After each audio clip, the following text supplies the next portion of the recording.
দেখতে দেখতে আমরা এক সময় রাজশাহী শহরের প্রাণকেন্দ্রে পৌঁছে গেলাম। শিরোইল বাস স্ট্যান্ড থেকে আমরা এই গাড়িটা রিজার্ভ নিয়েছি। আমরা এখন যাচ্ছি আইবাদে। আইবাদ এবং টিবাদ দুটোই রাজশাহী শহরের খুব দর্শনীয় এক স্থান, পর্যটনে সমৃদ্ধ। সেখানে কিন্তু পর্যটকদের আনাগোনা সবসময় লেগেই থাকে। এই যে একটা গোল চত্বর দেখতে পাচ্ছেন। আর রাজশাহী নিট অ্যান্ড ক্লিন শহর, আপনি কোথাও কোনো ময়লার রেশমাত্রও পাবেন না। প্রতিদিন 2বার এই শহরটাকে পরিষ্কার করা হয়। এদিক দিয়ে বাংলাদেশে রাজশাহী অনেক নামকরা শহর।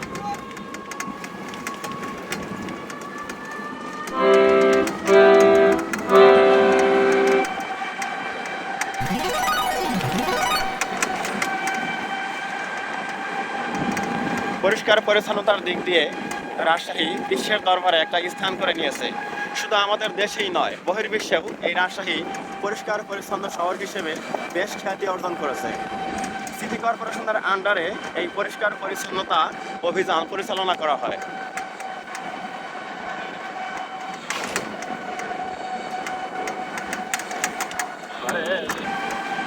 এই যে ডান দিকে একটা বেড়া দেখতে পাচ্ছেন, ঠিক হ্যাঁ, রাজশাহী শহর জুড়েই এরকম বেড়া চোখে পড়বে। আর খুবই সুন্দর কারুকার্যময়, মেটে কালার, অথচ অনেক সুন্দর। দেখুন মাঝখানে ফাটা ফাটা, কি সুন্দর দেখা যায়। আর কোনো কোনো স্থানে এই অংশটুকু অর্থাৎ এই রো বরাবর আইল্যান্ড বলতে পারি আমি, অনেক ল্যাম্পপোস্ট দেখতে পাবেন। সেগুলো অনেক সুন্দর লাগে। রাতে যখন বাতিগুলো একসাথে জ্বলে ওঠে তখন এক জৌলুসপূর্ণ অবস্থা তৈরি হয়।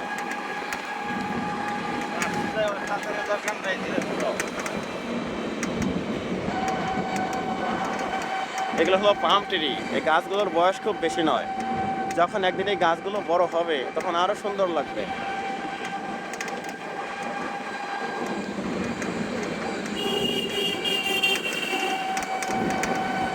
আরেকটা মজার বিষয় হলো, এ শহরে আপনি সারাদিন ঘুরবেন কিন্তু তেমন যানজট কবলিত হবেন না। সবখানেই রাস্তাঘাট চওড়া এবং যানবাহনও অনেক। তারপরেও এত বড় শহর যেখানে মানুষের ভিড় এবং যানবাহনের ভিড় দুটোই যেন সমান তালে, খুব বেশিও নয় আবার খুব কমও নয়।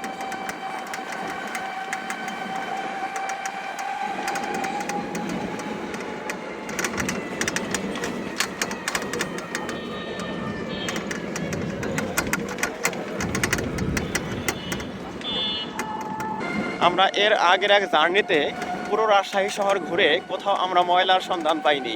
কিন্তু খারাপ লেগেছিল রেল ক্রসিং পৌঁছে, র‍্যাব 5 অফিসের আরও আগে রেল ক্রসিং এলাকা, শুধুমাত্র সেখানে কয়েকটা কাগজ রাস্তায় পড়ে থাকতে দেখেছিলাম।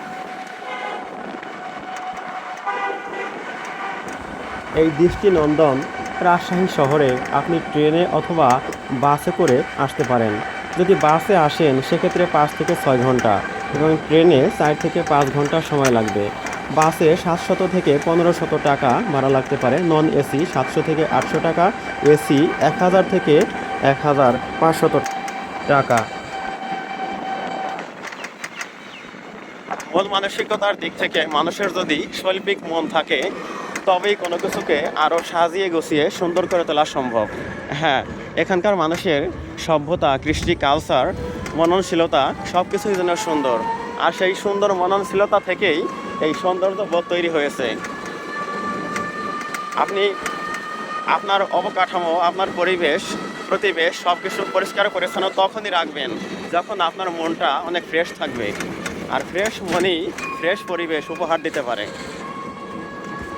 ট্রেনে রাজশাহী আসলে আসন ভেদে শোভন চেয়ারের ভাড়া প্রায় 320 টাকা এবং এসি কেবিনের ভাড়া প্রায় 800 থেকে 1000 টাকা পড়বে। এই ফ্লাইওভারটি এখনও উদ্বোধন করা হয়নি, নির্মাণাধীন। মনে রাখবেন, সময় ও পরিস্থিতির উপর ভিত্তি করে গাড়ির ভাড়াও কিন্তু ওঠানামা করতে পারে।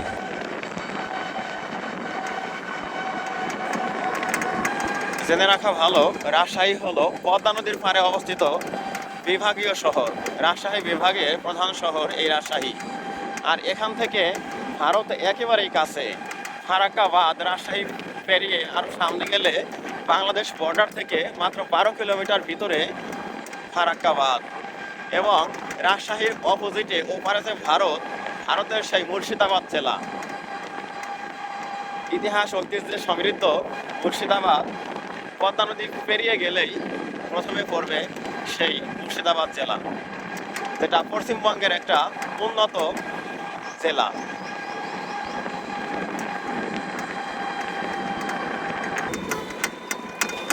হোটেল সেঞ্চুরি আবাসিক।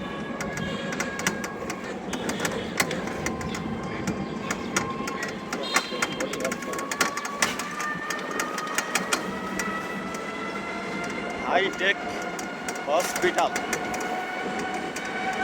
রাজশাহী মহানগরী যেমন বড়, রাজশাহী জেলাটিও তেমন বড়। আর রাজশাহী বিভাগের বিভিন্ন জেলা আপনি ঘুরতে পারেন, তবে রাজশাহীতে একটু বেশি সময় ব্যয় করবেন।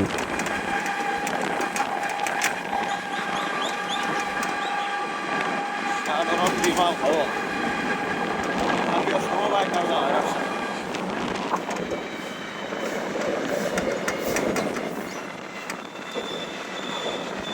রাজ প্যাথোলজি।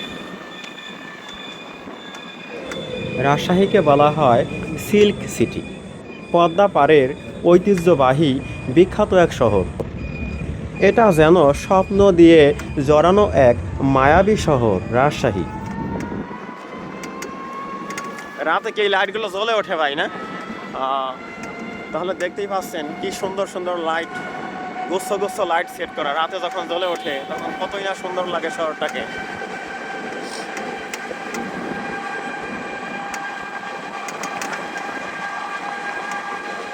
গ্র্যান্ড রিভার ভিউ,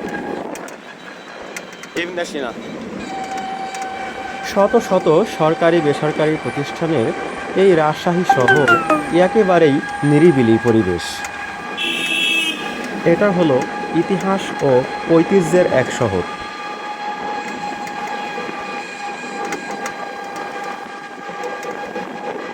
ছবির মতো সুন্দর স্বপ্ন দিয়ে আঁকা।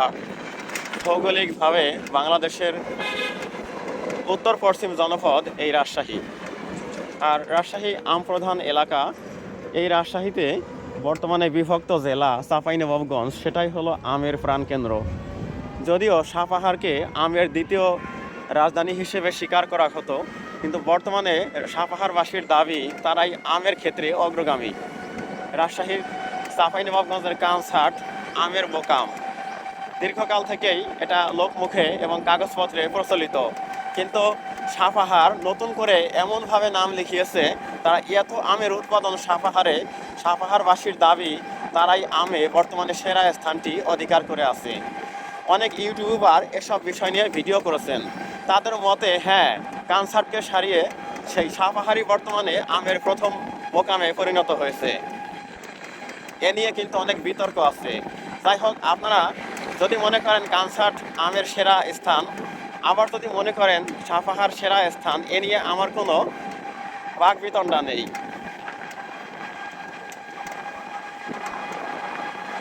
তবে একটা কথা মনে রাখতে হবে, চাঁপাইনবাবগঞ্জের কানসার্ট হলো অনেক পুরনো আম গাছে ভরা, কিন্তু সাপাহার তা নয়। সাপাহারের আম গাছগুলো মাঝারি আকৃতির, 15-20 বছর আগে রোপণ করা সেই গাছগুলো ফলে ফলে ভরে গেছে আজকাল, এবং সেটা বরেন্দ্র এলাকা।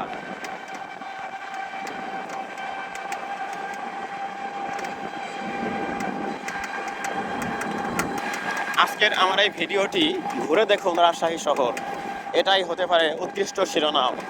আপনি যদি রাজশাহী আসেন তাহলে পুরো শহর ঘুরে দেখবেন, এটাই হলো আমার অনুরোধ। আপনাকে রাস্তার পাশের ফুলগুলো দুহাত তুলে যেন মিটিমিটি হেসে দিয়ে ডাকবে, আর আপনার মনটা সকালের মিষ্টি হাওয়ায় অনেকটাই সরস হয়ে যাবে। এই যে মিষ্টি হাওয়া, এগুলো টাকা দিয়ে কেনা যায় না। আপনার ইলেকট্রিসিটি, ঘরে লাগানো ফ্যান আর ন্যাচারাল বাতাস, এ দুটোর মধ্যে আকাশ পাতাল ডিফারেন্স। আর এই মুক্ত হাওয়ার জন্যই গাছপালাময় শহর রাজশাহী অনেক বিখ্যাত হয়ে আছে। এ শহরে যেখানে সেখানে অলিতে গলিতে রাস্তার পাশে অসংখ্য গাছগাছালি দেখতে পাবেন। অবশ্য আধুনিককালে ঢাকা শহরেও অসংখ্য গাছগাছালিতে ভরপুর, তারপরেও রাজশাহীতে আমার মনে হয় গাছের সংখ্যা ঢাকার চেয়ে অনেক বেশি। এ ব্যাপারে আমার ফ্রেন্ড বিল্লাল কি বলেন? আপনি তো ঢাকা শহরে বাস করেন, আসলে কি এই শহরেই গাছ বেশি নাকি ঢাকা শহরে গাছ বেশি? রাজশাহী শহরেই গাছ বেশি তাই না? গাছ হ্যাঁ বেশি। সেটাই মনে হচ্ছে আমার। পরিবেশ অনেক পরিবেশ অনেক সুন্দর, নিট অ্যান্ড ক্লিন যেটাকে বলা হয়। অবশ্য বগুড়াও অনেক সুন্দর শহর এবং বড় শহর, আর রাজশাহী বিভাগীয় শহর হিসেবে অনেক বিশাল।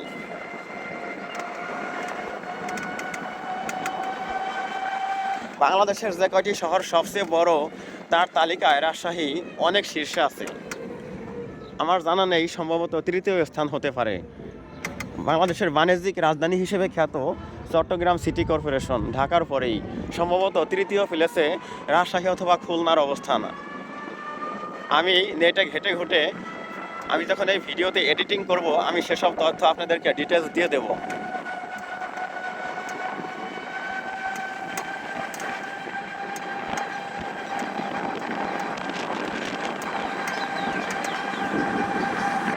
রাজশাহী নামটি কিন্তু শুনতে অবশ্যই রাজকীয়, আর এই রাজশাহীতে রয়েছে পুঠিয়া রাজবাড়ি, যার অনেক সুনাম সারা দেশে। পর্যটন স্থান হিসেবে প্রথম স্থানে রয়েছে। আমরা সেই পুঠিয়াকে পেছনে ফেলে এসেছি।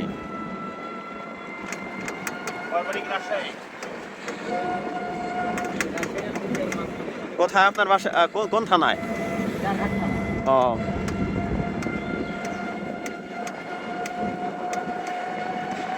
এইটা কি এরিয়া? এই যে বাম পাশে বিমানবন্দরের মতো লাগে নাকি? না, এটা হচ্ছে হাইটেক পার্ক। ও